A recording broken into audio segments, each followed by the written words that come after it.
ایران کی جو گھٹنا ہوئی ہے اس کے بارے میں آپ کیا کہیں گے؟ دیکھیے، ایران کی جو یہ گھٹنا ہے یہ پورے عالم تشیع کے لیے، یعنی پوری دنیا کی جو شیعت ہے، اور خاص کر شیعت کے علاوہ بھی جو پوری دنیا کے مظلومین تھے، جو کمزور لوگ تھے، یہ ان کی آواز کی شہادت ہے۔ یہ شہادت آیت اللہ خامنئی کی اکیلے ایران کی شہادت نہیں ہے، وہ چونکہ ہمارے ایک روحانی رہنما تھے، ایک ادھیاتمک گرو تھے، اور یہ اس شہادت کا اثر پوری دنیا میں ہوا ہے۔ اور ہمارے یہاں بھی جلال پور میں 3 دن کا سوگ کا اعلان ہے، لوگ سیاہ لباس پہن رہے ہیں، مجلس و ماتم کر رہے ہیں، ان کے ایصال کے لیے کر رہے ہیں۔ اور یہ آیت اللہ خامنئی کی شہادت اور ان کا جو مشن تھا، اس مشن کی کہیں پر جو ہے وہ مشن ختم نہیں ہوا ہے۔ جو حق کی آواز تھی، جو مظلوموں کی آواز تھی، وہ آواز دبی نہیں ہے۔ اور حالانکہ ہمارے آیت اللہ خامنئی اپنے اسپیچز میں بار بار کہا کرتے تھے کہ میرا جسم بوڑھا ہو چکا ہے، میرا جسم ناقص ہے، اور میں کیا، میری حیثیت کیا، جب اسلام کے لیے امام حسین جیسی شخصیت قربان کی جا سکتی ہے تو میری کوئی حیثیت نہیں ہے۔ مردبار امریکہ، مردبار امریکہ، مردبار اسرائیل، مردبار اسرائیل، مردبار امریکہ، مردبار امریکہ۔ انہوں نے اپنی اسپیچز میں بار بار یہ بات دہرائی ہے کہ میری کوئی حیثیت نہیں ہے، اور وہ شہادت کے لیے آمادہ تھے۔ ہمارے یہ رہنما چاہتے تو بنکر میں جا کے چھپ کے بیٹھ جاتے، لیکن چھپ کے نہیں بیٹھے تھے۔ کیوں؟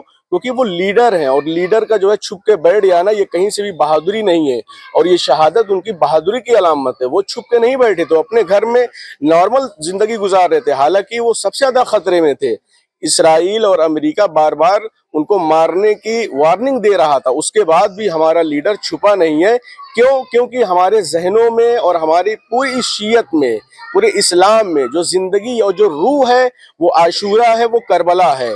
وہ عاشورائی اور کربلائی روح تھی جو دنیا کے ظالموں کے سامنے جھکی نہیں، بلکہ اپنی شہادت دینے کو پسند کیا ہے۔ خامنئی زندہ باد، زندہ باد، زندہ باد، خامنئی زندہ باد۔ ڈبل ہو جا رہا ہے، ادھر خامنہ ہے ادھر وہ، زندہ باد مرد آباد۔ جی، ایران کی گھٹنا پہ تو آج آپ لوگ یہاں ہیں، کیا کہیں گے؟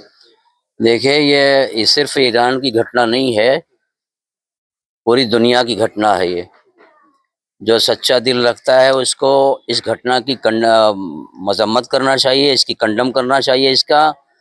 اور ہمیشہ ہمارا ہی مذہب نہیں، ہر مذہب کا یہ اصول بتاتا ہے کہ ظالم کی مذمت ہونا چاہیے اور مظلوم کی نصرت ہونا چاہیے، ظالم کے ساتھ برات کا اظہار ہونا چاہیے اور مظلوم کے ساتھ حمایت کا اعلان ہونا چاہیے۔ دوسرے یہ کہ رہبر معظم آقا خامنئی صرف ایران کے ایک لیڈر نہیں تھے، پوری دنیا کے، چاہے وہ مسلمان ہو یا غیر مسلمان، سب کے لیڈر تھے وہ۔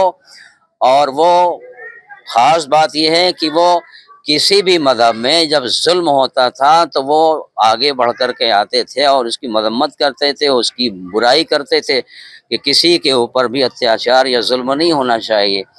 اور پوری دنیا دیکھ رہی ہے کہ اس وقت کون ظالم ہے اور کون مظلوم ہے، تو ہم اپنے لباس سے بھارت سرکار سے یہ اپیل کریں گے کہ جو اتیاچار ہو رہا ہے ایران پر، ایران کے لیڈرشپ پر، ایران کے مومنین پر اور ایران کے عوام پر، اس کو بند کیا جائے، اور ایران کو جمہوریت کے اعتبار سے ایران کے مومنین کو جینے کا حق دیا جائے۔ اس کی ہمارا یہ میسج اسرائیل اور امریکہ کے حکام تک یہ آواز پہنچائی جائے کہ مومنین ایران کی ہر طرح سے سرکشا ہونا چاہیے، حفاظت ہونا چاہیے۔ جیسے ہر کنٹری کے لوگ جی رہے ہیں آزادانہ طور پر، اسی طریقے سے ایران کے لوگوں کو بھی، مومنین کو بھی ان کے اصول کے مطابق جینے کا ادھیکار دیا جائے۔